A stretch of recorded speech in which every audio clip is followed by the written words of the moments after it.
नमस्कार, स्वागत है आप सभी का हमारे छत्तीसगढ़ में। मैं आपके साथ निकिता कश्यप। बुलेटिन की शुरुआत करते हैं। प्रधानमंत्री नरेंद्र मोदी के छत्तीसगढ़ दौरे को लेकर मुख्यमंत्री भूपेश बघेल ने कहा कि प्रधानमंत्री के प्रदेश में आने से काफी उम्मीदें थी, लेकिन पीएम ने छत्तीसगढ़ को झुंझुना भी नहीं दिया और केवल चुनावी भाषण करके चले गए। वहीं आपको बता दें कि सीएम ने प्रधानमंत्री के द्वारा छत्तीसगढ़ सरकार पर भ्रष्टाचार के आरोप लगाए हैं। उन्होंने कहा कि जाने को झूठा करार दिया। सीएम ने कहा कि भ्रष्टाचार में आकंठ में डूबे लोग दूसरों पर उंगली उठा रहे हैं। रमन सिंह हमारे 15 साल के मुख्यमंत्री जो कहते थे कि 1 साल कमीशन खोरी बंद कर दो, 15 साल फिर राज करो, यही कहा था ना उन्होंने। रमन सिंह के खिलाफ कितने आरोप, नान घोटाला हुआ, 15 करोड़ हो गए, 15 भ्रष्टाचार, जीरो टॉलरेंस की बात कही जा रही है। मध्य प्रदेश में भी प्रधानमंत्री जी सीना ठोक के बोले कि एक भी भ्रष्टाचारी को नहीं छोड़ूंगा।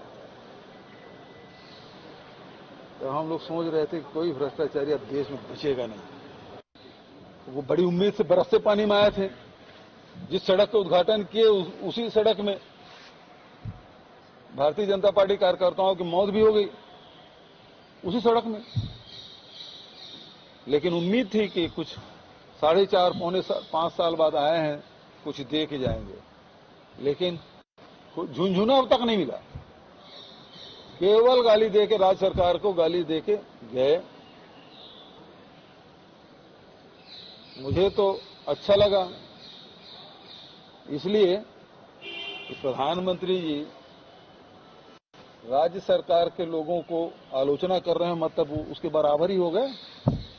हम तो बहुत बड़ा मानते हैं, देश के प्रधानमंत्री हैं, और यहां आलोचना करके जाए तो बराबरी में आ गए। नहीं, कोई जवाब भाजपा के पास नहीं है। इनके पास किसी का जवाब नहीं है, न गोधन न्याय योजना का, न भूमि श्रमिक न्याय योजना का, न राजीव गांधी किसान न्याय योजना का, न किसने कहा। हमने कहा क्या कभी बोले कि मोदी तेरी कबर खुदी, कभी बोले? कभी नहीं बोले। तो जबरदस्ती क्यों किसी से ये लोग तो ऐसा है कि सिंपैथी लेने के लिए किसी से बुलवा देंगे, अब बुलवा के फिर उसको भाषण, हर भाषण में मैं सुनता हूं। क्यों भाई? हम लोग किसी को विपक्ष, हम लोग तो प्रजातंत्र के मानने वाले हैं। प्रजातंत्र की स्थापना थी कांग्रेस पार्टी, कांग्रेस सरकार ने की है। हम तो प्रजातांत्रिक तरीके से चलने वाले लोग हैं, सबको जोड़ के चलने वाले। राहुल जी भारत जोड़ो की बात करते हैं, नफरत के बाजार में मोहब्बत की दुकान खोलने की बात करते हैं, नफरत फैलाने वाले। तो इसका मतलब ये है कि किसी भ्रष्टाचारी को नहीं छोड़ूंगा, ये जो कह रहे हैं उसका अर्थ ये है कि किसी भी भ्रष्टाचारी को वो भारतीय जनता पार्टी से बाहर देखना नहीं चाहते। सब भारतीय जनता पार्टी में आ जाओ, चाहे वो शुभेंदु अधिकारी हो, चाहे हेमंता बिस्वा शर्मा हो, चाहे नारायण राणे हो, चाहे और कोई नेता हो, यशवंत यादव हो, एकनाथ शिंदे की बात करो, और इनको भ्रष्टाचार नहीं दिखाई देता जो उनके पार्टी के। देश येदियुरप्पा पे खनन घोटाला का आरोप लगा, बेल्लारी में रेड्डी बंधु, उसको भी खनन घोटाला, शिवराज सिंह चौहान व्यापम घोटाला। क्या हुआ भाई? अब 15 ठोक जीते थे, फिर एक चुनाव हारे, 14, अब 13 रह गए। अब उसका क्या रिपोर्ट कार्ड लेंगे 13 का? और 3 बार इनके नीतियों के कारण से ये हुआ है कि देश में कोयले की कमी हो गई, विदेश से कोयला लाना पड़ रहा है, ट्रेनें बंद हो गई, यात्री ट्रेनें बंद हुई इनके नीतियों के कारण से। और ये आरोप लगा थे 10 लाख करोड़ का घोटाला हुआ, कोई पकड़ा गया? आज ये खुले में नीलामी कर रहे हैं, कोई खरीदार मिल रहा है कोयले खदान के? कुछ नहीं मिल रहा। ये बताएं, छत्तीसगढ़ को 30 साल में 9 लाख करोड़ का घाटा दिखाया उन्होंने, उनकी सदस्यता समाप्त हो गई, बंगले खाली करा लिए गए। ये स्थिति जिस कर्नाटक में 2019 की घटना, जिस जगह में वो भाषण दिए थे, अभी जो चुनाव भारतीय जनता पार्टी वहां भी हार गई, कर्नाटक हार गए। तो भ्रष्टाचार केवल भारतीय जनता पार्टी के लोग करें, दूसरे लोग ना करें, और यदि कोई है तो भारतीय जनता पार्टी में आ जाए, सब ठीक। खबर रायपुर से है, जहां जय वीरू की जोड़ी को लेकर केदार कश्यप के बयान पर उप मुख्यमंत्री टीएस सिंहदेव का बयान भी सामने आया है। आपको बता दें, बयान में उन्होंने कहा कि शोले पिक्चर रिलीज हो चुका था 5 साल पहले, अभी नया पिक्चर आया है काका बाबा वाला, नई पिक्चर अभी हम लोग लॉन्च कर रहे हैं। इसी बीच टीएस सिंहदेव का अन्य मुद्दों पर भी उनके द्वारा प्रतिक्रिया दी गई। जो रिपोर्ट मिली है वो बहुत श्योर नहीं है कि वेदर कंडीशंस क्या है। वेदर कंडीशंस ठीक रहेंगे तो जाएंगे, और नहीं होगा तो रिस्क बिल्कुल नहीं लेना चाहिए। सर, ये जय वीरू की जोड़ी को लेकर आज केदार कश्यप हो गया है कि दिखावे के लिए दोनों साथ में आए। वो शोले पिक्चर का तो रिलीज होके वो हो चुका 5 साल पहले। अभी ये नया पिक्चर है काका बाबा वाला, तो नई पिक्चर अभी हम लोग लॉन्च कर रहे हैं। सर, किसी को ये भी उम्मीद थी सर, ऐसे समय में भाषण कर रहे थे, उम्मीद थी कि टीएस बाबा हमारे में आ जाएंगे। तो पीएम मोदी जो प्रधानमंत्री है, उन्होंने भी ढाई साल का जिक्र कर दिया। अगर बीजेपी का मंसूबे में पानी फिर गया था। देखिए, मैंने तो पहले से ही खुले मन से सबके साथ ये बात साझा की थी कि व्यक्तिगत वैचारिक मत के मेरे अंतर हैं, तो मैं भाजपा में नहीं जा सकूंगा। अगर कभी विकल्प की बात भी है, और मैंने ये भी कहा था कि ऐसी परिस्थिति आती है तो मैं रिटायर होकर घर बैठना पसंद करूंगा। वो अभी बहुत सारे विकल्प हैं। छत्तीसगढ़ की एक पहचान बनने का क्रम जो इस सरकार में चालू हुआ है, उसको हम मेंटेन कर रहे हैं। छत्तीसगढ़ में अगर कार्यक्रम हो रहा है तो स्वाभाविक है कि छत्तीसगढ़ की पहचान वो प्रदर्शित होनी चाहिए, सामने रहनी चाहिए। बीजेपी इसमें कह रही है सर कि छत्तीसगढ़ को पहचान तो अटल बिहारी वाजपेयी ने दिया था, बीजेपी ने दिया था, तो कांग्रेस क्यों आ रही है? पास तो दिग्विजय सिंह के विधानसभा में हुआ था, उनके मुख्यमंत्री काल में। विधानसभा पास नहीं करती तो ये कहां से होता? तो ऐसा श्रेय लेने की बात नहीं है। निर्णय अटल बिहारी जी के समय जरूर हुआ था, लेकिन उसको पास किसने किया था? मध्य प्रदेश की असेंबली में पास किया था, तब तो वो बन सका, नहीं तो बनता कैसे? बीजेपी को समझ आ गया कि बिना छत्तीसगढ़ियों को साथ में सत्ता में वापस गए, तो इसलिए छत्तीसगढ़ वाद की लगातार बात कर रहे हैं। स्वाभाविक है। देखिए, जहां जिस क्षेत्र में आप काम कर रहे हैं और वहां की अगर बात होगी तो वहां की सभ्यता को, वहां के लोगों को, वहां की पहचान को आपको तरजीह देनी ही चाहिए, इसमें कोई दो बात नहीं। और छत्तीसगढ़ में ये क्रम विकास के साथ, लोगों की देखभाल के साथ चल रहा है। सर, सरगुजा जा रहे हैं, आपने कहा था चुनाव लड़ने का मूड नहीं था, अब बन पाया कि सर मूड, क्या कहेंगे? पार्टी टिकट देगी। देखिए, मैंने ये कहा था, मुझे अगर ये लगता है कि मैं अभी भी टीम में कंट्रीब्यूट कर सकता हूं तो मैं खेलूंगा। मैं चाहूंगा कि मेरा सिलेक्शन हो। अगर मैं टीम में लग रहा है कि योगदान नहीं दे पा रहा, फील्डिंग करने झुक रहा हूं, बॉल हाथ से निकल जा रही है, कैच नहीं कर पा रहा, रन नहीं बना पा रहा, विकेट नहीं ले पा रहा, तो फिर मुझे टीम में रहना चाहिए क्या? नहीं रहना चाहिए। और अगर मुझे लगता है कि हाँ, नहीं, कुछ योगदान दे सकता हूं, फिर अगर सिलेक्शन होता है तो खेलूंगा। सर, अब तो वाइस कैप्टन में तो वोट बन गया होगा। वो तो अभी तक के लिए, अभी तो अगले सीरीज के लिए सिलेक्शन होना है, तो उसमें अगर सिलेक्शन होगा तो खेलेंगे। घोषणा पत्र समिति भी जल्द आप लोग की बनने वाली है, फिर क्या आपका कोई रोल है? मैं अध्यक्ष के रूप में तो नहीं रहूंगा, क्योंकि मुझे नहीं लगता कि आज समय उतना बचा कि जिस तरह से पिछले बार हम लोगों ने लोगों से मिलकर किया था, समय नहीं है। तो उस हिसाब से तो मैंने कहा भी है कि मैं नहीं रह पाऊंगा, उसमें नहीं रहना चाहूंगा। सदस्य के रूप में, दूसरे रूप में योगदान करना, फीडबैक देना, वो हमेशा उपलब्ध है। अमित शाह फिर आने वाले हैं? उनको तो प्रभार मिल गया, मैंने सुना, तो वो तो आते रहेंगे, स्वागत है। सर, चुनाव में आमतौर पर होता है कि चुनावी जिस राज्य में इलेक्शन है वहां के नेता को जिम्मेदारी दी जाती है। पहली बार मनसुख मंडा भी जिम्मेदारी दे दी, ये क्या हो रहा है? यहाँ की कमजोरी लग रही होगी। आपको किसी और को प्रभार देना है तो जिसको आपने नहीं दिया उनको आप कम कारगर मान रहे हैं, तो एक तो उनने कंसीड कर दिया। देखिए, बृहस्पति सिंह जी वाली बात थी, आपने पूछा, मेरे को अच्छा नहीं लगता घुमा फिरा के बात करना। जो बृहस्पति ने किया था वो उचित नहीं था। और ऐसा किसी को नहीं करना चाहिए। वो बात उस समय की थी और मैं आज भी मानता हूं कि कभी भी ऐसी चीजें नहीं होनी चाहिए। चुनाव तो देखिए मतदाता जिताता हराता है और मतदाता जिस तरह से रिस्पांस देगा उस हिसाब से परिणाम आएंगे और हम लोग उम्मीद करते हैं कि सकारात्मक परिणाम आएंगे और कांग्रेस की सरकार रिपीट होगी। सर, कल भाजपा के कार्यकर्ताओं को उम्मीद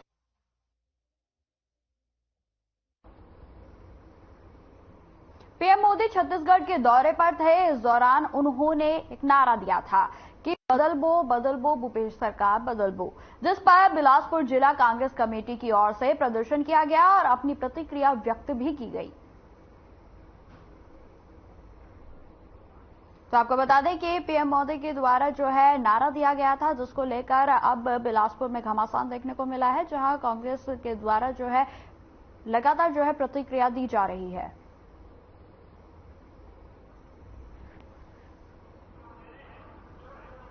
राहुल जी हमारे देश के सर्वमान्य नेता है, कांग्रेस के सर्वमान्य नेता है।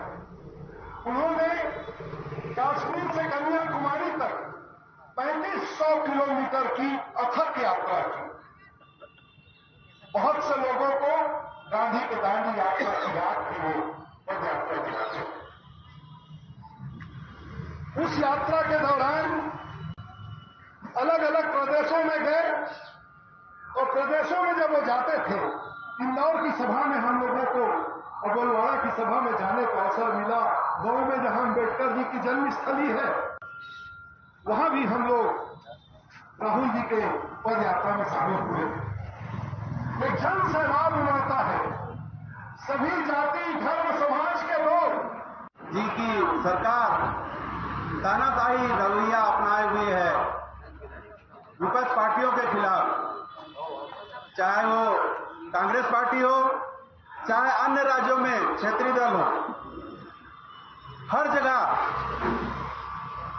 संवैधानिक संस्थाओं को कमजोर करके, उनका दुरुपयोग करके विपक्षी पार्टियों को लगातार परेशान करने का काम किया जा रहा है। आखिर भारत के प्रधानमंत्री को आज मैं सवेरे मैंने पेपर पढ़ा तो पता चला कि भारत का प्रधानमंत्री एक बयान देता है, उसमें ये बोलता है कि मेरे प्रधानमंत्री डरता नहीं, नरेंद्र मोदी किसी से डरने वाला नहीं। आखिर नरेंद्र मोदी जैसे व्यक्ति को ये बोलने की जरूरत क्या पड़ेगी, किसी से डरने वाला नहीं। भारत का प्रधानमंत्री अगर अपने मुंह से ये बात करे कि मैं अब किसी से डरता नहीं, तो आखिर बात कहीं ना कहीं कुछ तो दाल में काला है। खबरों में आगे बढ़ते हैं। बिलासपुर जिला कांग्रेस कमेटी ने राहुल गांधी की सजा बरकरार रखने पर रोष जताया है। आपको बता दें कि कांग्रेस कार्यकर्ताओं ने पीएम के सरकार बदलो नारे पर भी नाराजगी जाहिर की है। छत्तीसगढ़ की सरकार एक मजबूत सरकार है। हमारे भूपेश सरकार ने बहुत अच्छे काम किए हैं और उससे वो डर गए हैं। उसमें मेरे को तो लगता है कि उन्होंने ये जो मोदी जी की सभा यहाँ की और उनका डर साबित हो रहा है और राहुल गांधी जी की भारत जोड़ो यात्रा से वो पूरी तरह से भयभीत हो गए हैं। देखिए, प्रधानमंत्री जी का जो भी बातें हैं बोलते रहते हैं, लोग उनकी बातों को अब गंभीरता से नहीं ले रहे हैं, क्योंकि वो देश में सिर्फ अफवाह फैलाने का काम किए। हद तक काम कुछ नहीं किए। कांग्रेस सरकारों ने जो काम किया था उसको अपना बता करके, योजनाओं का नाम बदल करके वाहवाही लूटने का काम कर रहे हैं और उनका एक सोच और सपना देख रहे हैं कि छत्तीसगढ़ में माननीय भूपेश बघेल जी के नेतृत्व की जो सरकार है उसको बदलबो करके। ठीक है, आप बोलते रहिए, लेकिन यहाँ की जनता समझ चुकी है कि उनके लायक यदि कोई काम जनता के हितों को ध्यान में कोई रखा है, सबके जरूरतों को यदि पूरा करने का काम किसी ने किया है, तो पहली बार छत्तीसगढ़ में माननीय भूपेश बघेल जी के नेतृत्व में जो कांग्रेस की सरकार बनी है। अच्छी तरीके से याद है जब 2500 रुपए कुंटल धान का समर्थन मूल्य देने का राजीव न्याय योजना के अंतर्गत हम लोगों ने, हमारे मुख्यमंत्री जी ने घोषणा की थी। उस समय सेंट्रल पूल में छत्तीसगढ़ का चावल न खरीदा जाए इस लिमिट के आगे करके उसमें भी प्रतिबंध लगाने का काम केंद्र की सरकार ने किया था, जो किसानों की हितैषी नहीं है। आज चारों तरफ महंगाई का आलम जोर पकड़ चुका है, लोग तकलीफ हैं। आज लोगों को अपने रोजमर्रा के काम में भोजन करने की तकलीफ हो रही, इस महंगाई के कारण अपने जीवन यापन करने की तकलीफ हो रही है। और जिस तरीके का कुशासन ये चारों तरफ, जो लोग भी मोदी जी के विरोधी हैं, मेहुल चौकसी विजय माल्या जैसे नाम, जो देश के नामी गिरामी नाम थे, जिन लोगों ने बैंकों का अरबों रुपए लेकर के विदेश भाग गए। केंद्र की बात को यहाँ पे करते हैं आज, जबकि भूपेश भैया की सरकार बहुत अच्छी चल रही है। जो 15 साल में यहाँ विकास नहीं हुआ था वो भूपेश भैया की सरकार ने कर दिया, जबकि हम 2 साल कोरोना में पेरा गए। कोरोना के चलते हुए भी भूपेश भैया ने बहुत अच्छा काम किया है, जनता देख रही है। तो यहाँ के चाहे झूठ फैलाए चाहे सच बोले, उससे छत्तीसगढ़ की जनता को कोई फर्क नहीं। पूरे देश में जो अराजकता का माहौल है, यह प्रजातंत्र को लूटने की प्रक्रिया चल रही है पूरे देश में, और प्रजातंत्र को दबाने और कुचलने का साजिश रहा है। राहुल गांधी जी की जो उपलब्धि है, जो पूरे देश में उन्होंने पदयात्रा की और उससे उनकी जो लोकप्रियता बढ़ी, उससे मोदी सरकार डर गई और वह किसी भी तरीके से छल कपट करके किसी भी तरह से उन्हें उनकी सदस्यता खत्म करना चाहती है, उन्हें वह बदनाम करना चाहती है। तो ऐसे घोर साजिशों का जनता इस बार जवाब देगी। मोदी अगर चाहते हैं कि पूरे देश में, तो अब मोदी पूरे देश से एक साथ खत्म होंगे।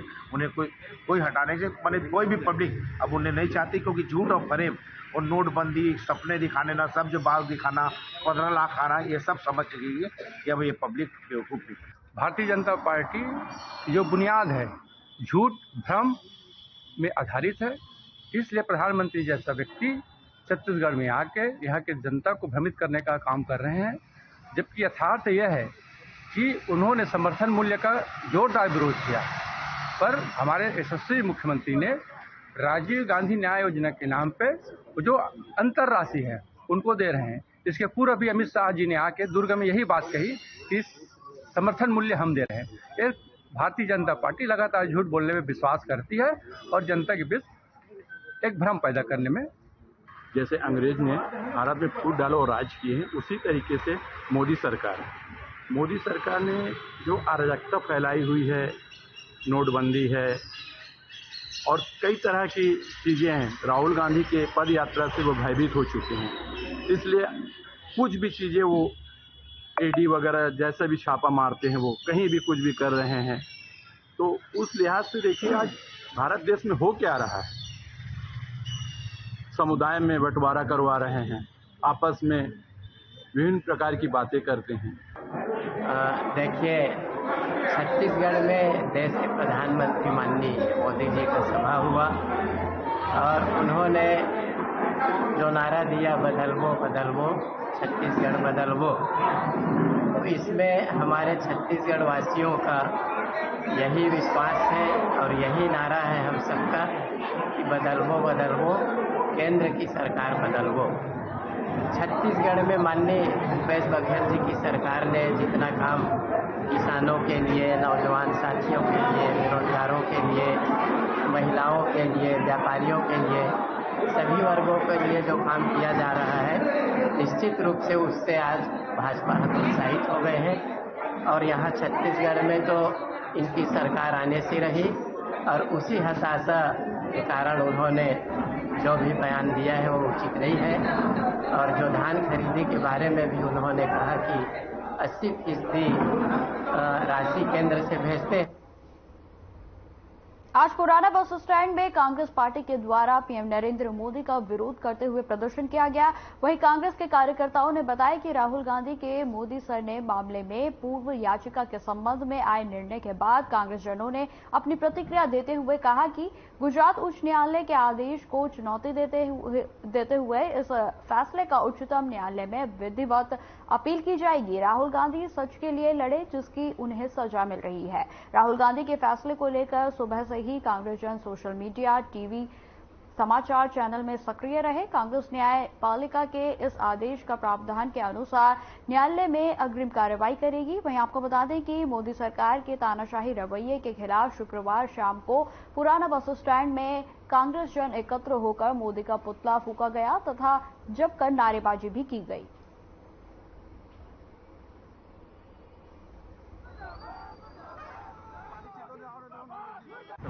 आज हमको न्यायपालिका से बहुत उम्मीदें थी और जिस ढंग से आज राहुल गांधी जी के मोदी सरने मुद्दे पे आज माननीय गुजरात उच्च न्यायालय ने जो फैसला दिया है उसको लेकर एक स्पष्ट रूप से एक बात सामने आ रही है कि न्याय व्यवस्था में भी जिस ढंग से केंद्र की मोदी सरकार तानाशाही रवैये अपना रही है तो कहीं न कहीं एक इशारा होता है।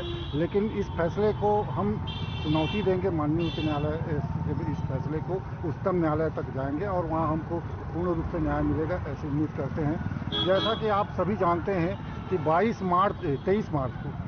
मार्च 2023 को मानहानि केस में मोदी जी के सरनेम को लेकर जो कर्नाटक में चुनाव हुए थे, उस चुनाव के दौरान राहुल गांधी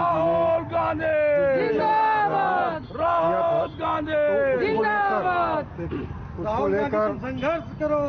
जो गुजरात के पूर्व मंत्री ने एक याचिका लगाई थी, जिस पर मोदी सरनेम को लेकर खासकर राहुल गांधी के खिलाफ 2 साल की सजा का जो प्रावधान उन्होंने माननीय न्यायालय ने दिया था, जिसको लेकर गुजरात उच्च न्यायालय में याचिका पुनर्विचार के लिए लगाई थी।